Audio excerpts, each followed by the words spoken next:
Hi guys, it's me. But like, less done up. This is Cozy Sembolina, and I'm welcoming you to my video. Hi, how are ya? I hope you're doing good. I'm doing great. Last week, we broke up a fight between Yuri and Natsuki, stood by our girl because we stand on business when it comes to the ones we love. We don't so much love Natsuki, just saying. Anyway, I don't want to ramble too much. Also, intros are hard for me, so let's just jump right into the video. Bye. Is this a love story game? Oh, here we go. Okay, let's stick to Yuri likes sad and deep, so lots of deep words like Doki Doki. Okay, actually though, raindrops, pout, contamination, unrestrained, crimson, broken, horror, misery, covet, treasure, incapable, death, summer, frightening, fireflies, wrath, captive, eternity, destiny. Nailed it. Another day passes and it's time for the club meeting already. I've gotten a little more comfortable here over the past couple days. Entering the club room, the usual scene greets me. Hi, Sembolina. Yo, Sayori. Looks like you're in a good mood today. I'm still not used to you being in the club, that's all. See, that's a pretty simple thing to get you in a good mood. But I guess it's always the simple things with you anyway. Speaking of which, I'm kinda hungry. Me too, girl. Will you come with me to buy a snack? No thanks. That's not like you at all. I have my reasons. Why don't you take a look at your purse, Sayori? Huh? Why that all of a sudden? No reason, really. I just want you to look at it. Sayori nervously retrieves her coin purse. She fumbles with the latch and gets it open. Then she turns it upside down and lets the contents spill out onto her desk. Only 2 small coins fall out. I knew it. I can see right through you, Sayori. That's not fair. How did you even know? It's simple. If you had enough money in the first place, you would have bought the snack before coming to the club room. So either you're not hungry and waited for an excuse to take a walk, or you plan to conveniently forget that you've spent all your money so that I would lend you some. But there's one more thing. You're always hungry. And so that only leaves one option. I give up. Don't make me feel guilty. If you feel guilty, that means you deserve to feel guilty. Yuri suddenly giggles. I didn't notice she was listening in. Her face is in her book as always. I wasn't listening or anything. It was just something in my book. Yuri, tell Sembolina to let me borrow some money. Don't get me involved like that, Sayori. Besides, you should only buy what you can responsibly afford. And frankly, after pulling a mischievous little stunt like that, your suffering is fair enough retribution. I didn't mean that. I get too absorbed in my book. I really like it when you speak your mind, Yuri. It doesn't happen much, but it's a fun side of you. There's no way you could think that. You were right, though. I did something bad and now I have to accept the retribution. Still, coming from you, Sayori, I guess that's a little devil inside us all, isn't there? Don't let her fool you. Sayori knows exactly what she's doing. After all, she told you guys she was bringing me to the club before she even told me. But you wouldn't have come if it weren't for the cupcakes. So I had to trick Natsuki into making them. Come on, give me some more credit than that, Sayori. Out of nowhere, something smacks Sayori in the face and tumbles onto the desk. Whap! Yeah! Ow! What was... a cookie? Sure enough, it's a giant cookie wrapped in plastic. Sayori glances around. Is this a miracle? It's because I paid my restitution. Retribution. Actually, that one almost worked. Haha, I was just gonna give it to you, but then I heard you blab about the cupcakes. It was totally worth seeing your reaction, though. Tsuki, that's so nice of you. I'm so happy. Sayori hugs the cookie. Geez, just eat it. Sayori rapidly tears open the wrapper and takes a big bite. So good. Sayori suddenly claps her hands over her mouth. I bit my tongue. You're going through a lot over just one cookie. Natsuki takes a bite of her own cookie. Ah, yours looks really good too, Natsuki. Can I try it? Jeez, beggars can't be choosers. Yours is chocolate. Yeah, why do you think I gave you that one? Fine.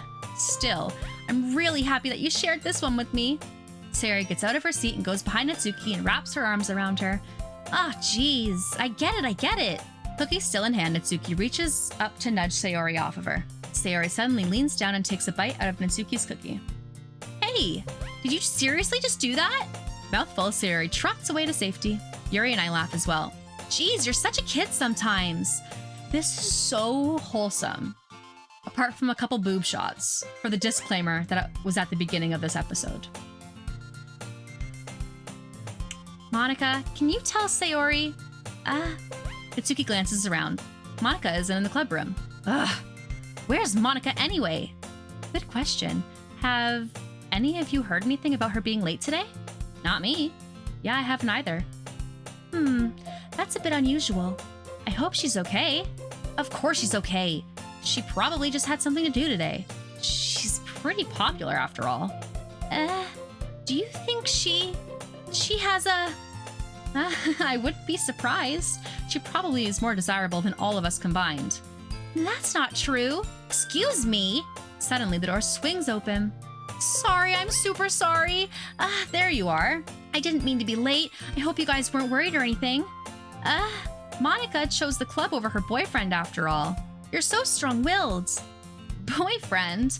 What on earth are you talking about? Monika quizzically glances at me. Never mind that. What held you up anyway? Well, my last period was study hall. To be honest, I kind of lost track of time. That makes no sense, though. You would have heard the bell ring at least. I must not have heard it since I was practicing piano? Piano? I wasn't aware you played music as well, Monika. I don't really. I kind of just started recently. I've always wanted to learn piano. That's so cool! You should play sometime for us, Monika. Monika looks at me. Maybe once I'm getting a little better, I will. Yay! That sounds cool. I also look forward to it. Is that so? In that case, I won't let you down, Thumbelina. Monika smiles sweetly. I didn't mean to pressure you or anything like that. Don't worry, I've been practicing a whole lot recently, and I'd really love the chance to share once I'm ready. I see. In that case, best of luck. Thanks. So, I didn't miss anything, did I? Not really. I choose to leave out Sayori's mischievous escapade. I'm sure Natsuki will end up complaining to her anyway. It looks like everyone has already settled down. Sayori somehow already finished her entire cookie, and Yuri is back in her book, and Natsuki disappeared into the closet. I'm really curious to talk to Yuri a little bit more, but at the same time, I'd feel bad for distracting from her reading. I catch a glimpse at the cover of her book. It looks like the same book that she lent me.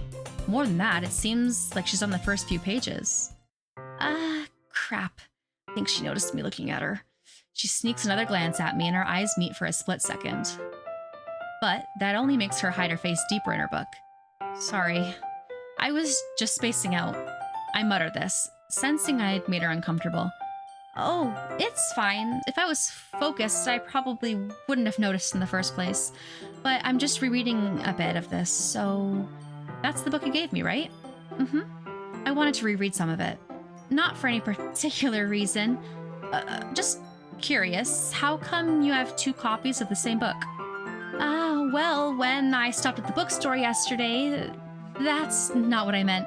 I mean, I just happened to buy 2 of them. I see. There's something fairly obvious that Yuri isn't telling me, but I decide to let it go. I'll definitely start reading it soon. I'm glad to hear.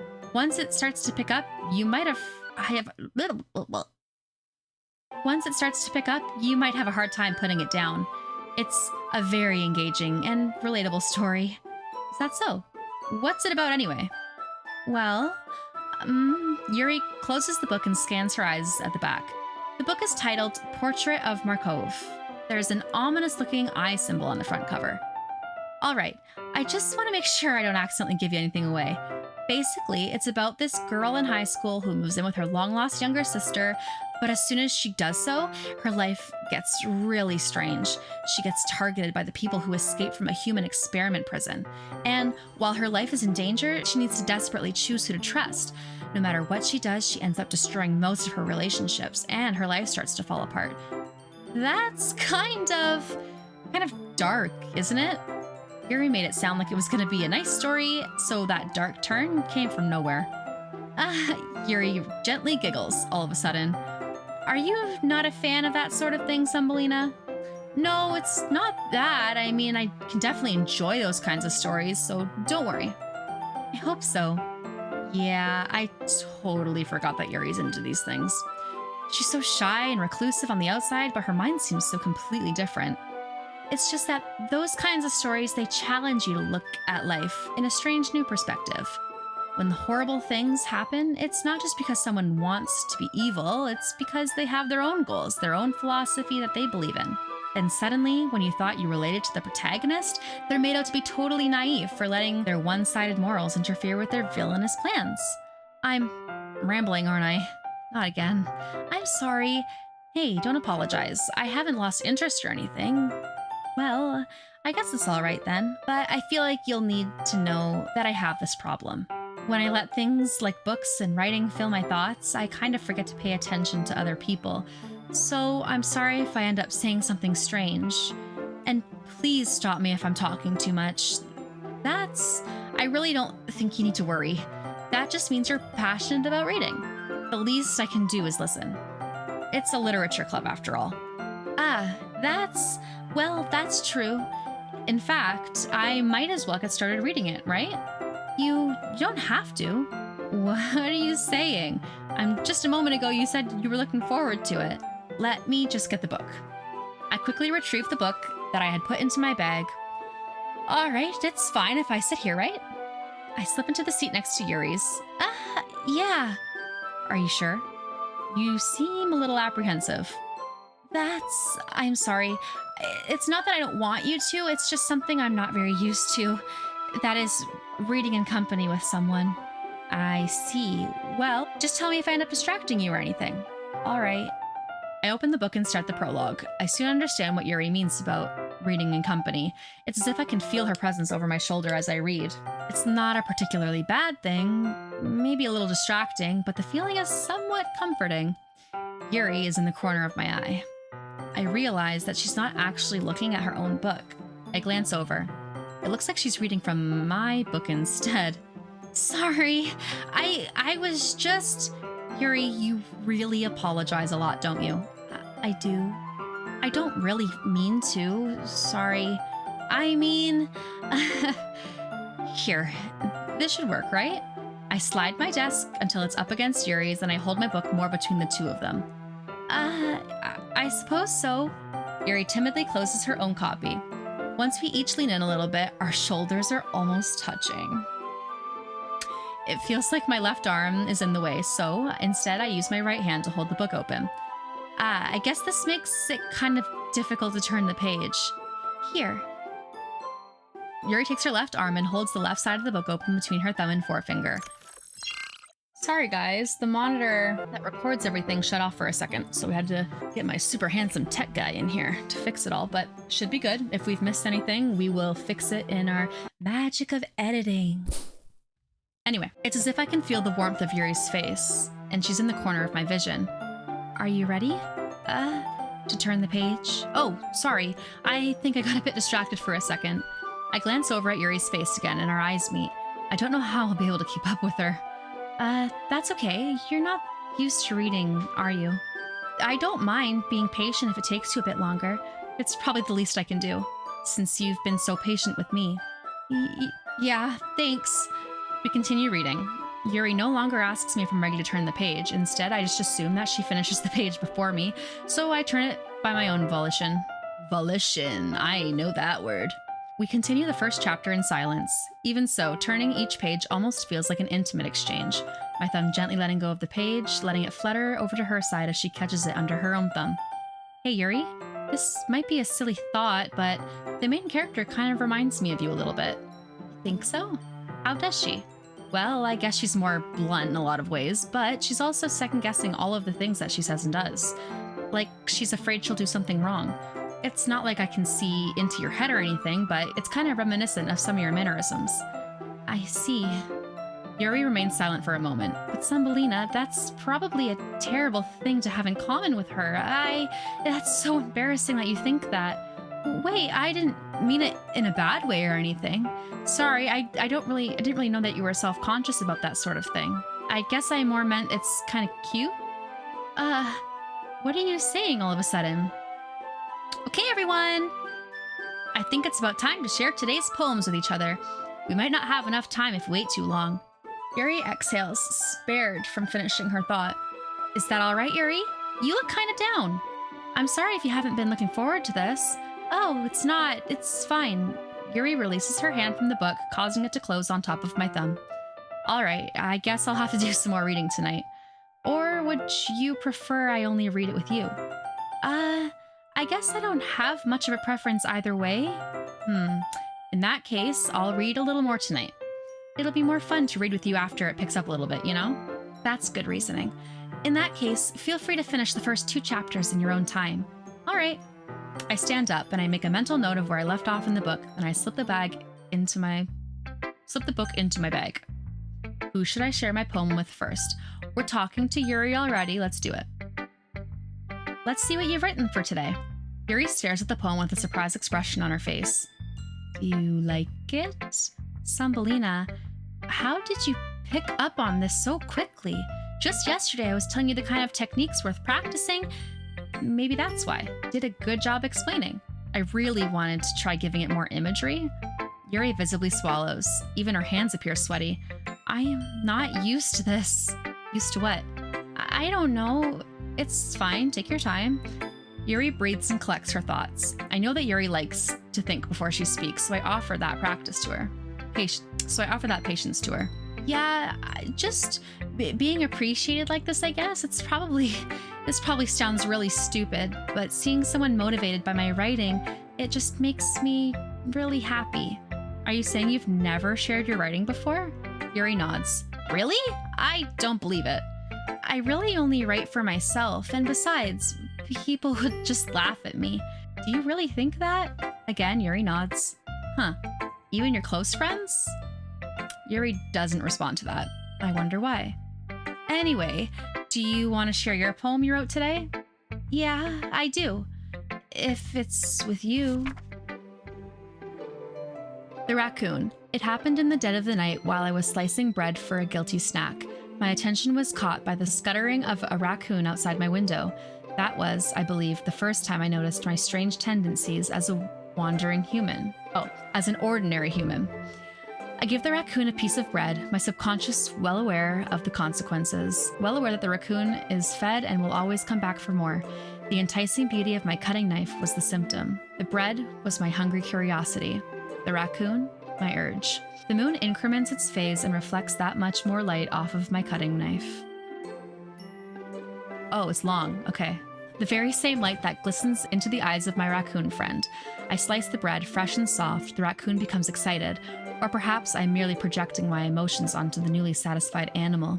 The raccoon has taken to following me. You could say that we've gotten quite used to each other. The raccoon becomes hungry more frequently, so the bread is always handy. Every time I brandish my cutting knife, the raccoon shows me its excitement. A rush of blood, classic Pavlovian conditioning. I slice the bread and I feed myself again. I was a little more daring with this one than yesterday's. I can see that. It's a lot more metaphorical. I don't know if it's my fault, but I can't begin to imagine what this poem's about. That's right. It's a bit closer to my preferred writing style, using the poem as a canvas to express my vivid imagery and conveying emotions through them. Yeah, if I take it at face value, then I can't even figure out what it's supposed to mean. Well, I think it's something that different people can relate to in their own way. I wanted to express the way it feels for me to indulge in my more unusual hobbies. It's those sorts of things I'm usually forced to keep to myself, so I sometimes enjoy writing about them. Why do you keep them to yourself? Because they're embarrassing and people would make fun of me. Don't you have anything like that, Thumbelina? Well, I guess I do. I feel like everyone has a little something like that. The best we can do is respect each other for our individualities, even if it's difficult sometimes, and some things make us uncomfortable. After all, if I hadn't learned to embrace my own weirdness, I probably hate myself. I might be ranting a little bit now, but I'm glad that you're a good listener. Next will be Mitsuki, because I don't really care about her. I liked your last one better. Really? Well, yeah, I can tell you're a little more daring with this one, but you're really not good enough at that yet. It fell flat. That may be true, but I wanted to try something different. I'm still figuring all this out. I mean, I always like poems that aren't trying too hard. I hate when people try to sound fancy or add more meaning just by using annoying and complicated language. Just make it simple, cute, and to the point. Yuri's head over heels for all this cryptic nonsense, but I see right through that BS. Making your reader look so hard for all this deep meaning is just an excuse to have no meaning at all. I guess that's one way to look at it. Well, everyone has their own opinion, but my opinion is the best opinion. I'm sure you've figured that out already. Anyway, here's my poem. Maybe you'll learn something.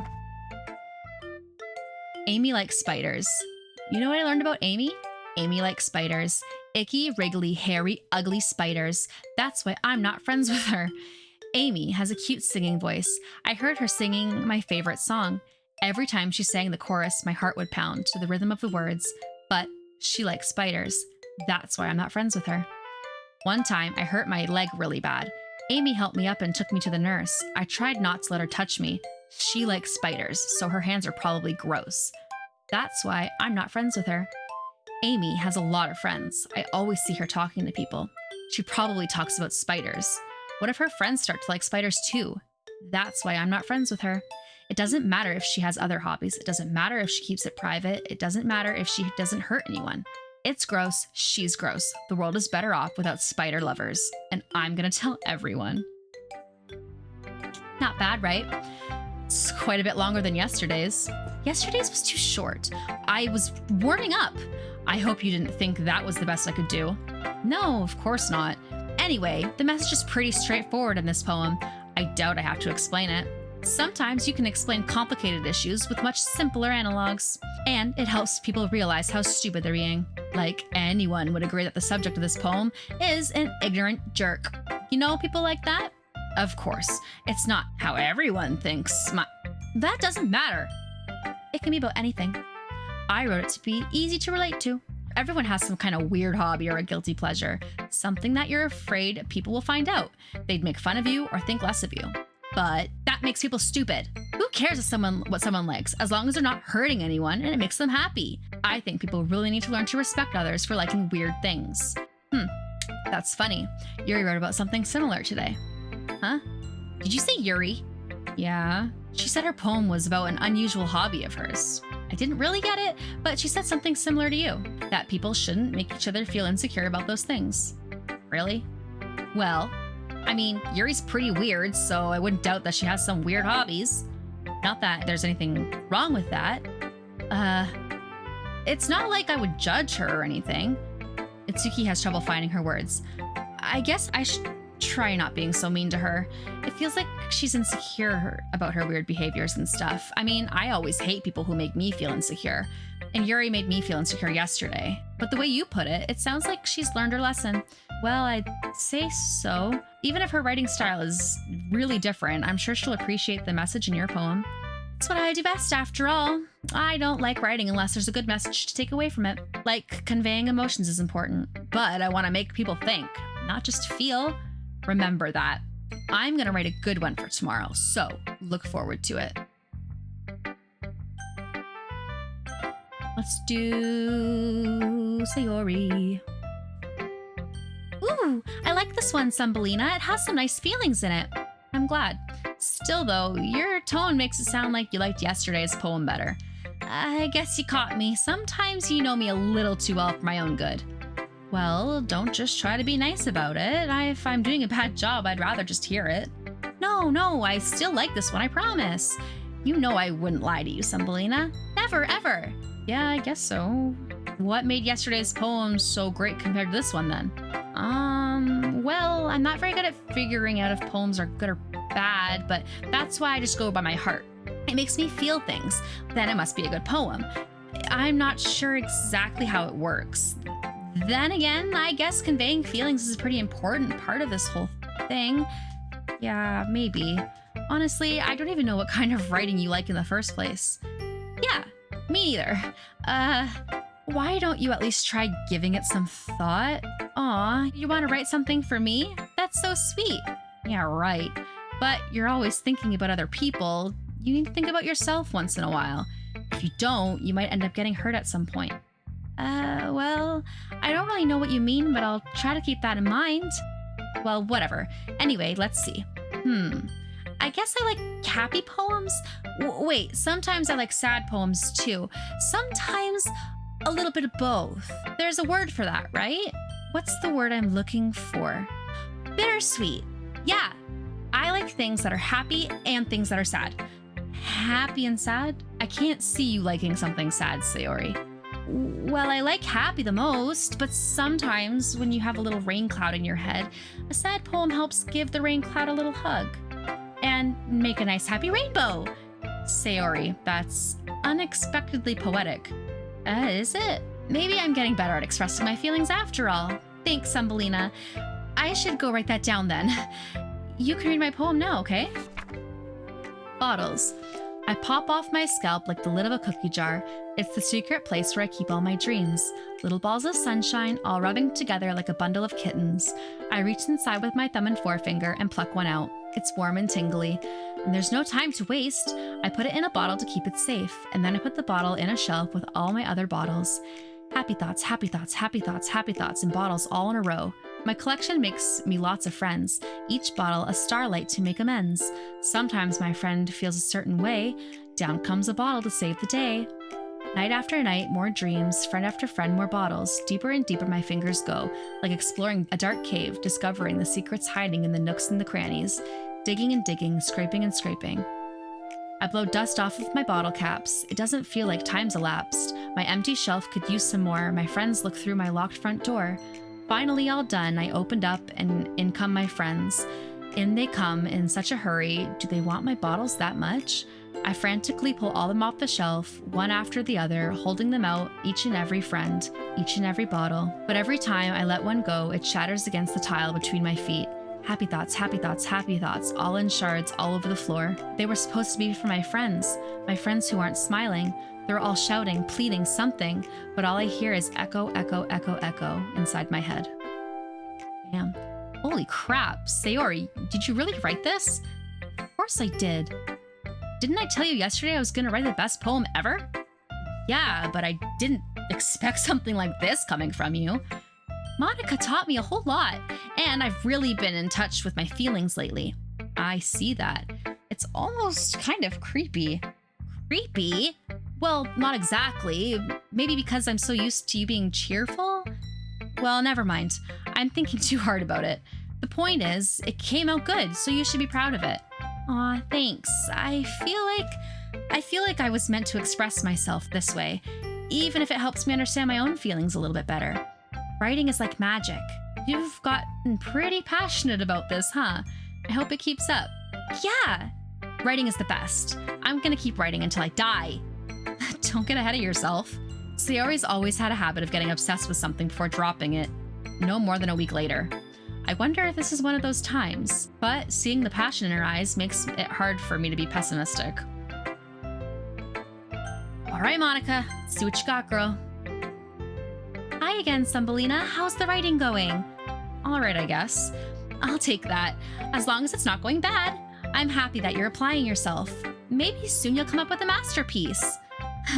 I wouldn't count on that. You never know. Want to share what you wrote for today? Sure, here you go. I give my poem to Monica. All right, Great job, Thumbelina. I was going ooh in my head while reading it. It's really metaphorical. I'm not sure why, but I didn't expect you to go for something so deep. I guess I underestimated you. It's easiest for me to keep everyone's expectations low. That way it always counts when I put in some effort. That's not very fair. Well, I guess it worked anyway. You know that Yuri likes this kind of writing, right? Writing that's full of imagery and symbolism. Unlike Sayori, who likes giving simple and direct words to describe happiness and sadness, Yuri likes it when the readers are left to derive their own meaning out of it. It's very challenging to write that effectively, both allowing people to get something out of it just by feel, or letting them deeply analyze all of the nuances. It can take years of practice, which I'm assuming Yuri has at this point. I've never really asked, though. I'm sure I'm nowhere near her level yet. Don't worry so much about that. Do your own thing. Just keep exploring and learn by trying new things. But anyway, you want to read my poem now? I like the way this one turned out, and I hope you do too. All right, let's take a look. Save me. The colors, they won't stop. Bright, beautiful colors, flashing and expanding, piercing, red, green, blue, an endless cacophony? Cacophony? A cacophony? A cacophony of meaningless noise. The noise, it won't stop. Violent, grating waveforms, squeaking, screeching, piercing, since Kozen. I don't know these words. Scene, cosine, tangent. Like playing a chalkboard on a turntable, like playing a vinyl on a pizza crust, an endless poem of meaninglessness. Meaningless. It's even more abstract than your last one, huh? I guess it's just the way I write. I'm sorry if you don't like it. No, I never said that. It's the kind of thing I've never really seen before, I guess. I kind of like playing with my space on the paper. Choosing where and how to space your words can totally change the mood of the poem. It's almost like magic. The way I wrote the lines really short makes it feel like they're going to speak over the noise. I see. It's still hard for me to tell what it's about, though. Sometimes asking what a poem is about isn't the right question. A poem can be as abstract as a physical expression of a feeling, or a conversation with the reader. So putting it that way, not every poem is about something. Anyway, here's Monica's writing tip of the day. Sometimes you'll find yourself facing a difficult decision. When that happens, don't forget to save your game. You never know what when you might change your mind, or when something unexpected might happen. Wait, is this tip even about writing? What am I even talking about? That's my advice for the day. Thanks for listening. Okay, everyone, we're all done reading each other's poems, right? I have something extra planned today, so if anyone could come sit in front of the room. Is this about the festival? Well, sort of. Do we really need to have something for the festival? It's not like we can put together anything good in just a few days. We'll just end up embarrassing ourselves instead of getting any new members. That's a concern of mine as well. I don't really do well with last-minute preparations. Don't worry so much. We're gonna keep it simple, okay? We don't need much more than a few decorations. Sayori has been working on posters, and I've designed some pamphlets we can give out during the event. Okay, that's great and all, but it doesn't tell us what we're exactly going to be doing for the event. Oh, sorry. I thought you heard about it already. We're gonna be performing. Performing? Monica? Yeah, we're gonna be having poetry performance. Each of us are going to choose a poem and recite it during the event. The cool part is, we're also going to let anyone else come up and recite poems too. Sayori's putting in all the posters in case anyone wants to prepare ahead of time. Sayori, who's been coloring the poster, holds it up for everyone to see. Are you kidding me, Monica? You didn't already start putting those posters up, did you? Well, I did. Do you really think it's a bad idea?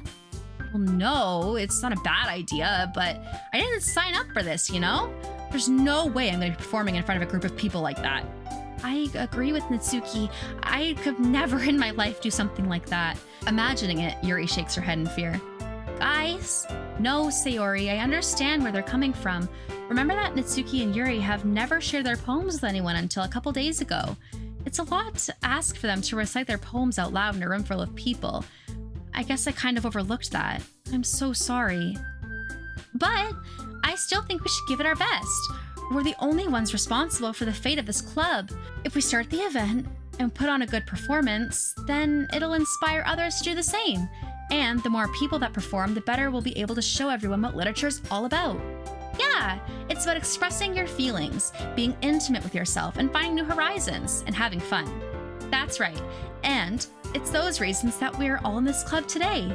Don't you want to share that with others? To inspire them to find the same feeling that brought you here in the first place? I know you do. I know we all do. And if that's what it takes is standing in front of the room for 2 minutes and reciting a poem, then I know you can do it. Natsuki and Yuri remain silent. Sayori looks worried. I guess that leaves me no choice. I agree. I don't think it's too much to ask. I think that Sayori and Monica have been trying really hard to get new members. The least we can do is help them a little bit. Well, maybe, but it looks like Natsuki doesn't have any arguments left. Okay, fine. I guess we'll just have to get it over with. All right. Whew. Thanks, Natsuki. What about you, Yuri? Yuri dejectedly glances around at everyone else's expectant faces. I guess I don't really have a choice. That's everyone! You're the best, Yuri! This club is seriously going to be the death of me. Oh gosh, you'll be fine, Yuri. But anyway, let's move on to the main event. I want each of you to choose a poem of yours, and we're going to practice reciting them in front of each other. No way! Monica, this is too sudden. Well, if you can't recite your poem in front of the club, how do you expect to do it in front of strangers? Oh no. Don't worry. I'll start off to help everyone feel a bit more comfortable. Can I go next? Of course. Now, let's see. Monica flips through her notebook at a specific poem that she has in mind for herself. She then stands up behind the podium. The title of this poem is The Way They Fly. Monica begins to recite her poem. The clear, confident voice fills the room. More than that, her inflection is pristine. She knows exactly how to apply emotion behind each line she recites, bringing the words to life. Is it something she's done before, or is she simply a natural? I glance around me. Everyone has their eyes on Monica. Sayori looks amazed. All right, guys. I think I'm gonna stop it here.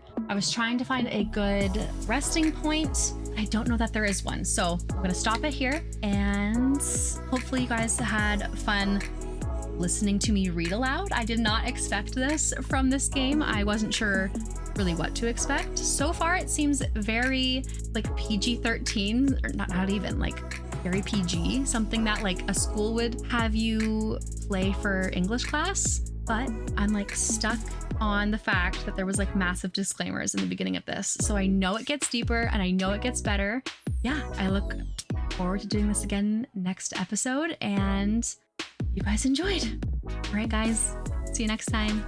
Bye.